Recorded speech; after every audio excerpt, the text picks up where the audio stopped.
ही आग आहे अन्याय अत्याचार विरुद्ध तयाच्या मनात भगवती आग आहे गरिबांच्या सुखदुःखात नित्य तयाचा सहभाग आहे आणि राजू भैया नवघरे साहेब खरा शिवाय भवाचा वाघ आहे खरा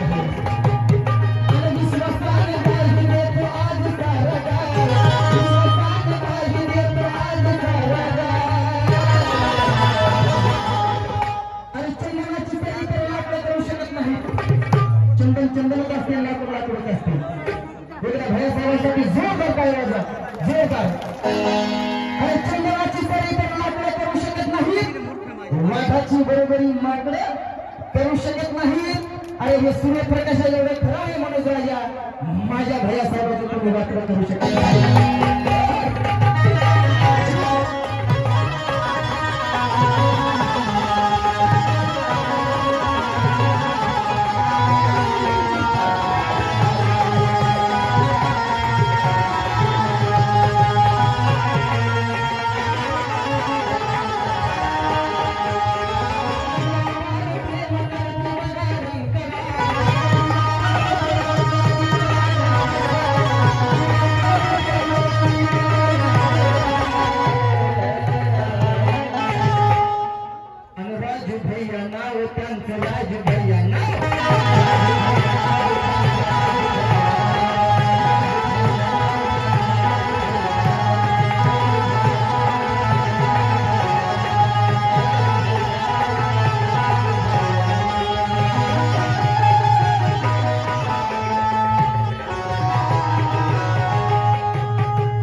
यांना विनंती करतो आजच्या कार्यक्रमाचे अध्यक्ष आदरणीय रामकिशन दादा कल्याणकर यांचा सन्मान करावा गुलाबजीच्या हाती अजय ग्रामस्थांच्या वतीने या ठिकाणी हा भैयासाहेबांचा आपण सत्कार सोहळा सर्व ग्रामस्थांच्या वतीने आयोजित केलेला आहे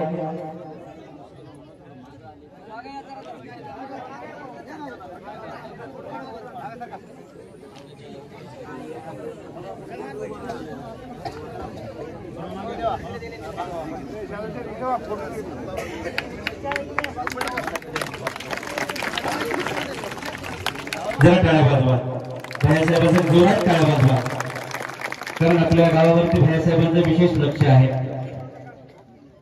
धन्यवाद धन्यवाद भैयासाहेब राजूभैया नवघरे यांचा नागरी सत्कार सोहळा आरळ या गावाच्या वतीने ठेवला आहे यासाठी या कार्यक्रमाचे अध्यक्ष रामकिशन दादा कल्याणकर कार्यक्रमाचे सत्कार मूर्ती आदरणीय आमदार राजूभैया नवघरे व वेळेअभावी सर्वांचे नाव घेऊ शकत नाही संपूर्ण व्यासपीठ आणि गावातील सर्व माता भगिनी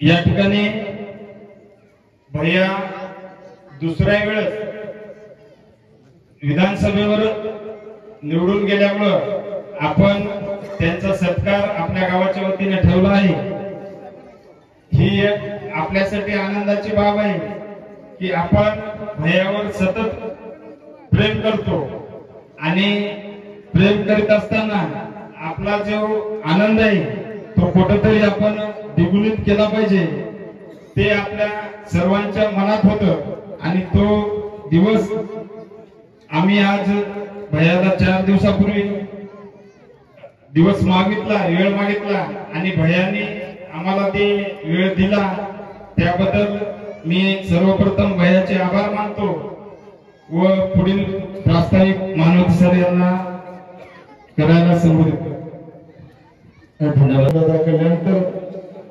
कार्यक्रमासाठी उपस्थित असलेले सेवा प्रतिष्ठानचे अध्यक्ष बाळूमामा ढोरे आपल्या जवळा बाजार कृषी उत्पन्न बाजार समितीचे सभापती शिवाजीप्पा भालेराव जवळा बाजार कृषी उत्पन्न बाजार समितीचे संचालक बबलू चव्हाण रमेशराव मानवते सर जिजारावजी हरणे विधानसभा अध्यक्ष सामाजिक न्याय विभागाचे जिल्हाध्यक्ष गौतमजी दवणी साहेब कार्यक्रमासाठी उपस्थित असलेले राष्ट्रवादी काँग्रेस पक्षाचे अध्यक्ष त्र्यंबकराव कदम युवकचे जिल्हाध्यक्ष आदित्य आहेर आशीर्वाद इंगोले माणिक आपल्या दारेफळचे माजी सरपंच तथा माजी पंचायत समिती सदस्य हरळ माणिकराव भालेराव, पूर्ण सहकारी साखर कारखान्याचे संचालक गजानन सवणकर, विश्वनाथराव फेगडे, ज्ञानेश्वर बेंडे, चांदू पाटील इंगोले, सर्वांचे ज्येष्ठ पवार सर, जवळा बाजार कृषी उत्पन्न बाजार समितीचे संचालक विनोदराव आंबोरे, विरेगावचे सरपंच माऊली काळे, जवळा बाजार कृषी उत्पन्न बाजार समितीचे संचालक पप्पू भोम, आमच्या विजयटीचे अध्यक्ष किशनजी डुकरे, आपल्या राष्ट्रवादी काँग्रेस पक्षाचे सर्कल अध्यक्ष उत्तम सवणकर, तेलगावचे गुलाबराव कानोडे, गणेश वालेकर, गजानराव कदम नहातकर, चांदू पाटील चव्हाण, विठ्ठलराव सवणकर, हापसापूरकर, कार्यक्रमासाठी उपस्थित असलेले बाळासाहेब चव्हाण माजी सरपंच आडगाव, आमचे प्रताप सर, गिरी सरपंच प्रवीणराव देशमुख, सोमनाथ सोनटक्के, भीमराव सरकटे, प्रकाशराव गव्हाणे, संदरत्न इंगोले, शिवा ठाकूर, रामा गोडेकर, मंगेश पांडर, प्रकाश चव्हाण, सन्माननीय व्यासपीठ आणि मनोज राष्ट्रवादी युवक काँग्रेसचे तालुकाध्यक्ष मनोज भालेराव, आज आपण सगळ्यांनीच मानवते सरांनी सूत्रसंचालनामध्ये सांगितलं की आरळ आमच्यावर प्रेम करणारं गाव आहे. निश्चित मी एवढंच सांगेन की सकाळी 6ला प्रचाराची सभा होती तरी याच्यावरून दुप्पट लोक सकाळच्या 6ला आणि संध्याकाळच्या 6ला प्रचाराचा जरी कार्यक्रम ठेवला तरी तेवढेच लोक. खऱ्या अर्थानं प्रेम कोणत्या पद्धतीने असते, प्रेम दाखवायचं नसते तर करायचं असते. त्या पद्धतीने आरळने आतापर्यंत विश्वास दाखविण्याचं काम केलंय. कितीही गावातली कोणी ज्येष्ठ मंडळी मोठे मंडळी कोण्या बाजूला असतील तरी सामान्य नागरिक अजूनही जागेवर होता आणि 2 निवडणुकीमध्ये या मोठ्या लोकांना उत्तर देण्याचं काम हे सामान्य नागरिकांच्या माध्यमातून झालेलं आहे. त्यामुळे आपल्याला सगळ्यांनाच मी आज आभार मानण्यासाठी इथं आलेला आहे. निवडून दिल्याबद्दल आपल्या आरळकरांचे खूप खूप मी आभार मानतो. पण आभार मानत असताना मी एवढंच सांगेन की तुम्ही मला या वसमत विधानसभा मतदारसंघाचं प्रतिनिधित्व करत असताना दुसऱ्यांदा निवडून दिलेले. मी सुद्धा तुमच्या पायाकडे पाहून राजकारण करत असताना सातत्याने सांगेन की दुसऱ्यांदा जरी तुम्ही निवडून दिला असेल तरी सुद्धा मी चौपट वेगाने काम करून या मतदारसंघातील विकास कामं काय असतात आणि विकास काय असतो हे लोकांना दाखवून देण्याचं काम आपण त्या माध्यमातून करूया. आपल्या इथं आल्यानंतर विकास कामाची यादी वाचत असताना त्यांनी आपल्याला सगळ्यांनी मागणी केली. ही मागणी करत असताना त्यांनी सांगितलं की शेत रस्ते आणि पांढरे रस्ते त्यामध्ये आरळ कोळगाव रस्ता असेल, आरळ ते कोणाचा रस्ता असेल आणि आरळ ते बळेगाव रस्ता असेल, ही रस्ते तुमच्या आमच्या शेतकऱ्यासाठी अत्यंत महत्वाचे असतात. आपल्याला सगळ्याला रोज त्या रस्त्याने जावं लागते. त्यामुळे शेत रस्ते आणि पांढरे रस्ते आपण मातोश्री पांढरे रस्त्याच्या माध्यमातून असो, आमदारगिरीच्या माध्यमातून असो किंवा अजून वेगवेगळ्या योजनांचा वापर करून आपण सगळी रस्ते करण्याचा प्रयत्न करूया. आपल्या इथं सगळ्यांनी सांगितलं की आपल्या खूप मोठ्या लोकसंख्या असलेलं गाव आहे. किमान 4-5 हजार लोकसंख्या आहे आणि आजूबाजूला प्राथमिक आरोग्य केंद्र हैदनगर आणि आपल्या हाकेला आहे. त्यामुळे या विभागामध्ये प्राथमिक आरोग्य केंद्राच्या बाबतीमध्ये आपल्याला निश्चित भविष्यामध्ये आपण त्या बाबतीमध्ये पाठपुरावा करून काय करता येईल त्या संदर्भामध्ये करता येईल आपण काम करूया. या ठिकाणी खंडोबामध्ये सभागृह या जागेवर इथं दरवेळेस आपल्या गावातील सगळी सार्वजनिक कार्यक्रम या ठिकाणी होत असतात. सगळ्या जाती धर्माचे लग्न असतील त्यामुळं आपल्या इथं सांस्कृतिक सभागृह म्हणजेच आपण तो ओपन शेड सभागृहासाठी मागणी केलेली आहे. मी सुद्धा आपल्याला निश्चित सांगतो की या वर्षभरामध्ये आपल्या इथं कोणालाही सगळ्याचे लग्न या सभा मंडपामध्ये होतील ही व्यवस्था आपण त्या माध्यमातून करण्याचा प्रयत्न करूया. आपल्या इथं अजून तुम्ही सांगितलं की मागितलेले की आपल्या इथं भाटेगावचा बंधारा असेल या अगोदर सुद्धा आपण 2 बंधारे केले. तुम्ही आठवा की आपण 2 टर्म एका माणसाला अगोदर पण निवडून देण्याचं काम केले. आरळने त्या पद्धतीने त्यांच्यावर प्रेम केलं होतं. पण 40 वर्ष झाली या मतदारसंघामध्ये त्यांनी आपल्या गावातील काही लोकप्रतिनिधी आणि राजकीय लोकांनी आपल्याला 2 वेळेस आश्वासन दिली की जुन्या नदीवर आपण बंधारे करू म्हणून. पण त्या काळात झाले का? आपल्या काळात 5 वर्ष झाले ना. 2 बंधारे करण्याचं काम आपण केलेलं आहे. भविष्यामध्ये आपला ह्या सगळा जो भाटेगावचा बंधारा आहे, भाटेगाव केपर्यंत कॅनलच्या दुरुस्तीचं काम असेल, ही सगळी कामं करण्याचा प्रयत्न आपण त्या माध्यमातून करूया. दुसरं मानवते सरांनी आपल्याकडे सुद्धा निवडणुकीच्या काळात गेल्यानंतर आपल्या सभागृहाची मागणी केली होती, पण सामाजिक न्याय विभागातून आपण हे सभागृह मंजूर केलं होतं, पण जागेची अडचण असल्यामुळं ते सभागृह आपलं राहिलं नाही. ते सुद्धा आपण त्या बाबतीमध्ये रस्त्याचं काम करण्याचा प्रयत्न करूया. आपल्या गावामध्ये आल्यानंतर मागच्या काळामध्ये आपण मागणी केली होती की आता आमचे 2-3 मित्रमंडळ आहेत, एक नवीन मित्रमंडळ असं मावळा मित्रमंडळ असं, यांनी सगळ्यांनी तिथं मागणी केली की आम्हाला इथं तिथं व्यायामशाळा पाहिजे. व्यायामशाळा कशाला पाहिजे असते, कारण या तरुण मंडळीला कुठेही त्यांनी व्यसनाच्या आहारी लागलं पाहिजे. तरुण मंडळीने आता तुम्ही बघत असताल की आपली उपजीविका सगळी शेतीवर आहे आणि आपल्याला शेतीच्या उत्पन्नावर कोणताही शासोक करता येत नसते आणि सगळ्या इतर विभागामध्ये शहरामध्ये असं ग्रामीणमध्ये असं या तरुण मंडळीला व्यसनाच्या आहारी लवकर जाण्याचं प्रमाण वाढले. एक होता ग्रामपंचायतच्या निवडणुकीच्या वेळेस, दुसऱ्या आमच्या एखाद्या पोराचं लग्न असतं की त्यावेळेस कुठेतरी त्याला व्यसन लागते तिथं वरातीमध्ये नाचण्यासाठी, नाहीतर मग आता सध्या पांढऱ्या कपड्यावाल्याची विधानसभेची निवडणूक येते आणि त्या काळामध्ये काही लोक बिघडत असतात. पण या तरुण मंडळीला आपण या मतदारसंघामध्ये एक वेगळा पायंडा करण्याचं काम केले. 80 गावामध्ये आपण या व्यायामशाळा दिल्या. या व्यायामशाळेच्या माध्यमातून ही तरुण पिढी घडली पाहिजे, त्यांनी व्यायाम केला पाहिजे, त्यांनी पुढे पिढ्या काढायच्या पुढेच्या नादी लागलं पाहिजे.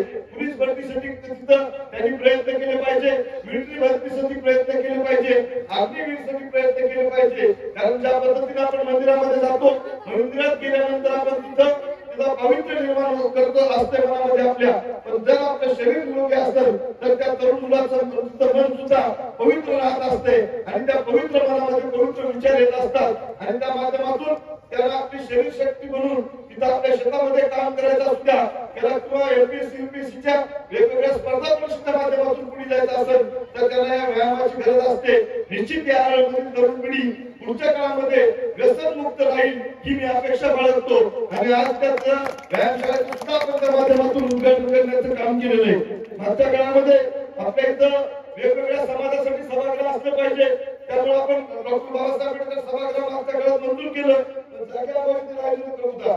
पण आता यांनी सगळ्यांनी मागणी केली होती की आमच्या गावामध्ये मुस्लिम समाजासाठी शादीखाना पाहिजे म्हणून. मागच्या काळामध्ये आपण 25 लाख रुपये तिथे निधी टाकला आणि कमी पडत असल्यामुळं पुन्हा 15 लाख रुपये 20 लाख रुपये टाकून 45 लाख रुपये लग्न की ज्याच्या माध्यमातून आमच्या मुस्लिम समाजाच्या तिथं लेकीबाळीचे लग्न झाले पाहिजे, त्यांचे तिथं कार्यक्रम झाले पाहिजे, त्यांच्या समाजाचे कार्यक्रम झाले पाहिजे. यामुळे इतर कमी समाज असून सुद्धा आपण त्या समाजासाठी सभागृह देण्याचं काम केलेलं आहे. फक्त आरवमध्ये नाही, हाट्यामध्ये 40 लाख रुपयाचा निधी, बाबुळगावमध्ये 50 लाख रुपयाचा निधी, कुरुंद्यामध्ये 80 लाख रुपयाचा निधी, जिथे जिथं अल्पसंख्याक मुस्लिम समाज आहे त्या सगळ्या ठिकाणी आपण तिथं शादीखान्यात देण्याचं काम असो, कब्रस्तानला संरक्षण निधी देण्याचं काम असू द्या, ती सगळे काम करण्याचा प्रयत्न करत असतो. एक वेळेस जर आमदार निवडून आला तर तो कोणी पक्षाचा नसतो, तो कोणी जातीचा धर्माचा नसतो, तर त्याला तिथं निवडून आल्यानंतर तिथं त्या पद्धतीने लोकशाही पद्धतीने निवडून आल्यानंतर जे डॉक्टर बाबासाहेब आंबेडकरांनी आपल्याला संविधान दिले त्या संविधानाच्या माध्यमातून तुमच्या आमच्या 18 पगड जातीच्या लोकांना सोबत घेऊन चालून हे आपल्याला तिथं राज्य करायचं असते, आपल्याला सगळ्यांना ते काम करायचं असते. त्यामुळे या मतदारसंघामध्ये तुमच्या आमच्या 18 पगड जातीच्या समाजासाठीचे जिथे काही सभागृह असतील, बाळूमामा सभागृह असू द्या, हाट्याचं आयल्यादेवी होळकर सभागृह असू द्या, आमच्या हिरव्याचं कुरुंदा असू द्या, जिथे जिथे आमचा धनगर समाज आहे या सगळ्या ठिकाणी आपण निधी देण्याचं काम केलंय की ज्याच्या माध्यमातून त्यांचे धार्मिक कार्यक्रम तिथे झाले पाहिजे, त्यांचे सांस्कृतिक कार्यक्रम तिथे झाले पाहिजे, त्यांच्या लेकीबाळीचे साखरपुडे लग्न तिथे झाले पाहिजे. यासाठी आपण प्रत्येक ठिकाणी प्रत्येक समाजाचं सभागृह या 200 गावामध्ये आपण करण्याचं काम त्या माध्यमातून केलेलं आहे. आपल्या इथं लिंगायत समाजासाठी सुद्धा आता लिंगायत मंडळीने आमच्या इथं सत्कार केला. आपण थोरला मठ असू द्या, नाशिक मठ असू द्या, वसमतला जिथे जिथं मठ आहे तिथं तुम्ही आम्ही सगळेजण संस्थेने डोकं टेकतो त्या सगळ्या ठिकाणी निधी देण्याचं काम हे मागच्या काळामध्ये केलेलं आहे. वसमतला छत्रपती शिवाजी महाराज जे कैकेचे राजे होते, कारण कोणी अयोध्येचा राजा होता, कोणी मगध देशाचा राजा होता, पण छत्रपती शिवाजी महाराज हे अयोध्येचे राजे होते. तुमच्या आमच्या 18 पगड जातीच्या लोकांना सोबत घेऊन चालून स्वराज्याची स्थापना छत्रपती शिवाजी महाराजांनी केलेली आहे. शिवाजी महाराजांच्या पुतळ्यासाठी आपण वसमतच्या 1.5 कोटी रुपयाचा निधी मंजूर केलाय आणि डॉक्टर बाबासाहेब आंबेडकरांच्या पुतळ्यासाठी आपण 1 कोटी रुपयाचा निधी आपण मंजूर करण्याचं काम केलेलं आहे. कारण ज्या तुमच्या आमच्या सगळ्या सामान्य माणसाला सरपंच व्हायचा, जिल्हा परिषद सदस्य व्हायचा, आमदार व्हायचा अधिकार हे जगातील टाटा बिर्लाला एकच मतदार आणि तुमच्या आमच्या आरळमधला एखादा माणूस रोजाना झाला असू द्या, दोघांच्याही मताचा अधिकार समान ठेवण्याचं काम हे डॉक्टर बाबासाहेब आंबेडकरांनी केलेलं आहे. त्यामुळे आपण ही सगळी कामं करण्याचा प्रयत्न त्या माध्यमातून करण्याचा करतोय. मागच्या काळामध्ये 40 वर्षामध्ये, मागच्या 20 वर्षामध्ये मी सुद्धा आपल्या काही गावातील मंडळीच्या संपर्कामध्ये होतो. त्यांनी सातत्याने म्हणायचे की आमच्या नदीवर बंधारे होणार, बंधारे होणार, बंधारे होणार आरळच्या, पण कधीही झाले नाही. पण मागच्या काळात तुम्ही जो आशीर्वाद दिला त्या आशीर्वादाच्या माध्यमातून आपली नदी सरळ करण्याचं काम असो, खोलीकरण करण्याचं काम असू द्या, कारण आपल्या इथं जास्त पाऊस पडला सातत्यानं सोयाबीन वाहून जाण्याचं काम असू द्या, आपल्या पिकाचं नुकसान व्हायचं काम असू द्या, ते होत राहत होतं. पण आपण मागच्या काळामध्ये नदी खोलीकरणचं काम धारेपळचं केलं असेल, हारळचं केलं असेल, हाट्याचं केलं असेल, ही सगळी कामं करण्याचा आपण प्रयत्न केलेला आहे.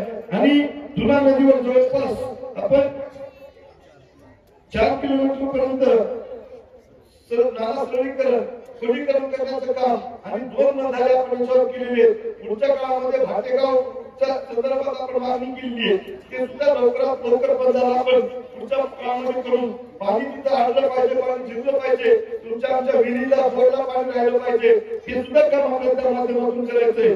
आज व्यवस्थापनासाठी निधी असेल, जलजीवनची योजना आपल्या गावामध्ये पूर्ण होत आहे, शाळा दुरुस्तीसाठी आपण काम असेल, कारण शाळा या जिल्हा परिषदेच्या अत्यंत महत्वाच्या असतात.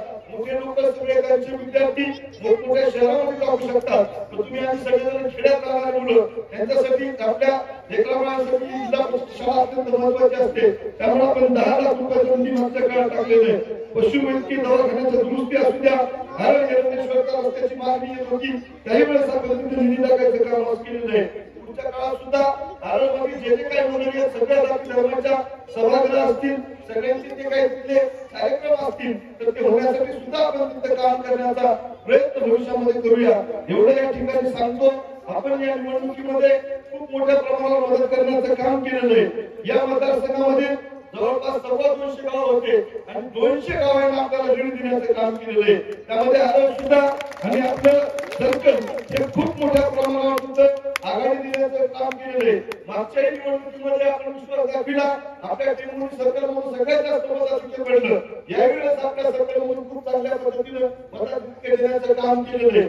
पण हे सगळं काम करीत असताना आम्हाला 2 वेळेस तुम्ही निवडून दिले, माझी सुद्धा जबाबदारी त्या पद्धतीनं वाढलेली आहे. महिलांचे प्रश्न काय, तरुणांचे प्रश्न काय, त्याच्या हाताला कशा पद्धतीने काम मिळतं पाहिजे म्हणून आपल्याला काम करायचे. ज्येष्ठ मंडळीचे प्रश्न काय, शेतकऱ्यांचे प्रश्न काय, लहान मुलांचे प्रश्न काय, कारण आपल्या सगळ्या बाबी जर आपण घेऊन चाललो तरच यांच्या सगळ्यांची प्रगती होत असते. फक्त गावात रस्ता केला, नाली केली तर कोणतीही प्रगती होत नाही. शेतीसाठी आपल्याला काम करावं लागेल, शेतीला पाणी उपलब्ध करून द्यावं लागेल. तुमच्या आमच्या बहुजन समाजातील तरुण मुलांना कुठेतरी हाताला काम लागलं पाहिजे म्हणून आपल्याला काम करावं लागेल. त्यासाठी आपण वसमत आहे एमआयडीसी आणि बागेतवाडीला 150 एकर मध्ये एमआयडीसी प्रस्तावित केली आहे. किमान आपल्या मतदारसंघातील 5000 तरुण पोरांना कुठे मुंबई पुण्यासारख्या ठिकाणी जायचं काम करणार नाही तर भविष्यामध्ये त्यांच्या हाताला रोजगार भेटला पाहिजे म्हणून ते एमआयडीसीचं काम आपण आता हातात घेण्याचं काम केले. पुन्हा वेगवेगळ्या बंधाऱ्याच्या बाबतीमध्ये मागच्या काळामध्ये आपण 1000 कोटी रुपयाचा निधी आणून कोटा असेल, परळी रस्त्याचे असेल, पिंपळगाव कुठे असेल आणि मंदापूरला असेल अशा 4 ठिकाणी बंधाऱ्याची कामं आता प्रत्यक्षात सुरू झालेली आहेत. पण काही मंडळींचं फक्त आश्वासन देण्याचं काम केलं. कधी आता उसाच्या बाबतीत अडचण आल्या, आता सभागृह होतं तुम्ही आम्हाला मागच्या निवडणुकीमध्ये निवडून देण्याचं काम केलं आणि आता सरकार करता 5 संचालकांचं पुन्हा करण्याचं नाव घेतलं. पण आता काही मंडळी बालाशूच्या माध्यमातून राजकारण करून काही मंडळींचे उसाळ अडवायचं काम करायले, कधी त्या ऊसवाल्याला त्रास देण्याचं काम करायले. पण तुमच्या माहिती एवढंच सांगतो की ऊसवाल्याला पुढे अडचण येणार नाही. आजच्या ठिकाणी जर झाला असेल तर 2 दिवसांमध्ये 3 दिवसांमध्ये का होईना, 4 दिवसांमध्ये का होईना पण ते डोळ्या उपलब्ध करून देण्याचं काम आपण भविष्यामध्ये निश्चित करतो. एवढे या ठिकाणी सांगतो. तुमचे जे जे काही प्रश्न आहेत प्रत्येकासोबत सुखादुखात मिसळण्याचा प्रयत्न असो, तुमचे सार्वजनिक प्रश्न असू द्या, व्यक्तिगत प्रश्न असू द्या, या सगळ्या प्रश्नावर न्याय देण्यासाठी सातत्यानं काम करत राहण्याचा आपण प्रयत्न करेल. एवढे या ठिकाणी सांगतो. तुम्ही ज्या पद्धतीने आळंदीतील मंडळीने आम्हाला मान सन्मान दिला, सत्कार केला, माझ्यासोबतच्या सगळ्या पाहुणे मंडळींचा आपण सत्कार केला, त्याबद्दल आळंदीतील सगळ्या मंडळींचे, महिला मंडळींचे मी आभार मानतो. मी मागच्या 15 वर्षापासून आपल्या गावामध्ये येत असतो, पण एवढ्या मोठ्या प्रमाणावर महिला कधीही सभेला उपस्थित नव्हत्या. आज आपण सगळ्या इथे उपस्थित राहिल्या आणि आपल्या लाडक्या बहिणीनेच हे सरकार आणण्याचं काम केले. हे सरकार हे सामान्य लोकांसाठी काम करेल. या महिला मंडळींचे प्रश्न असल्या, या आपल्या विद्यार्थ्यांचे प्रश्न असल्या, त्या सगळ्या प्रश्नाला न्याय देण्यासाठी सातत्याने आम्ही कष्ट करतो. एवढे या ठिकाणी बोलतो. आपण जो सत्कार केला त्याबद्दल आपल्या आळंदीवासियांचे पुन्हा एकदा आभार मानतो, थांबतो. जय हिंद, जय महाराष्ट्र. धन्यवाद भैयासाहेब. महिला मंडळाच्या सर्व पदाधिकाऱ्यांनी समोर यावं.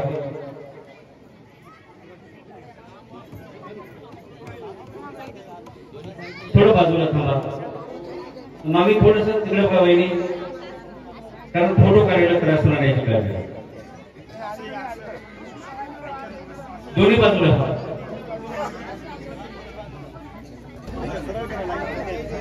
जरा डाव्या बाजूला.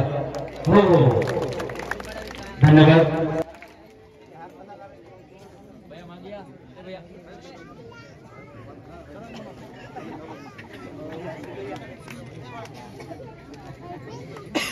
सुस्वागतम सुस्वागतम हा मानाचा मुद्रा. सुस्वागतम सुस्वागतम हा मानाचा मुद्रा. दाई दिशा या गुंजुनाला सभा मंडपी स्वागत झाले. पूर्व निवेदित अपूर ठरले ठरल्या नजरा. सुस्वागतम सुस्वागतम हा मानाचा मुद्रा. सुस्वागतम सुस्वागतम हा मानाचा मुद्रा.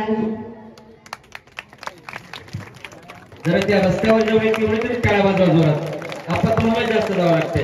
चला, त्यानंतर या ठिकाणी शासकीय पशुवैद्यकीय दवाखाना देखील भैयासाहेबांनी त्या दुरुस्तीसाठी 10 लाख रुपये दिलेले आहेत. शाळा दुरुस्तीसाठी 10 लाख रुपये दिलेले आहेत. जलजीवनासाठी 8,40,00,000 रुपये दिलेले आहेत. 8,40,00,000 रुपये जलजीवनसाठी. जरा टाळ्याच कमी पडायला काय चव्हाण साहेब, जरा धन्यवाद. त्यानंतर फेवर ब्लॉक साठी 15 लाख रुपये. व्यायाम शाळेसाठी जे आताच उद्घाटन भैयासाहेबांनी केलं ते 7 लाख रुपये. एवढ्या मोठ्या प्रमाणामध्ये आदरणीय भैयासाहेबांनी आपल्यामध्ये आपल्या गावासाठी हा निधी दिलेला आहे. भैयासाहेब, आमच्या गावामध्ये थोडेसे प्रलंबित 2-3 प्रश्न आहेत. ते म्हणजे आरळ कवडगाव रस्ता. आपण म्हटल्याप्रमाणे प्राथमिक आरोग्य केंद्र आमच्या गावासाठी अत्यंत महत्वाचं आहे. आमची संख्या खूप मोठी आहे, त्यामुळे आपण या अगोदर म्हणाला होता त्या पद्धतीने तेही करा. खंडोबा मंदिर सभागृहासाठी 1.5 लाख रुपये, 1.5 कोटी आम्हाला मंजुरी लागेल, तेही आपण करून द्यायची अपेक्षा आहे. आणि सगळ्यात महत्वाचं भैयासाहेब, डॉक्टर बाबासाहेब आंबेडकर सभागृहासाठी आपण गेल्या वेळेसही प्रयत्न केले होते. मग थोडी जागेची अडचण असल्यामुळे आपण थोडस मागे पडलो होतो. पण आता भैयासाहेब आले तर काही काळजी नाही वहिनी. भैयासाहेबांनी ते प्रश्न 100% मार्गी लावतील अशी मला खात्री आहे. आणि भैयासाहेब, आमची स्मशानभूमीच्या रस्त्याची आमची खूप दिवसाची अडचण आहे. तहसीलदार मॅडम 2 वेळेस येऊनही गेल्या. आपण थोडासा तो फॉलोअप घेऊन आम्हाला जर रस्ता मोकळा करून दिला ते बरं होईल. ठीक आहे. तर हा एक बंधारा राहिलेला आहे. भाटेगाव शिवारातील एक बंधारा आहे. तो बंधारा देखील भैयासाहेबांनी पूर्ण करावा अशी भैयासाहेबांना विनंती आहे.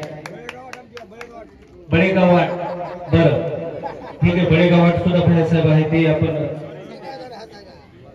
ठीक आहे. ओमकाररावजी डोबरे उपसरपंच करंजे यांचा आज वाढदिवस आहे. आपल्या वाढदिवसाच्या हार्दिक शुभेच्छा. धन्यवाद. आलेत का?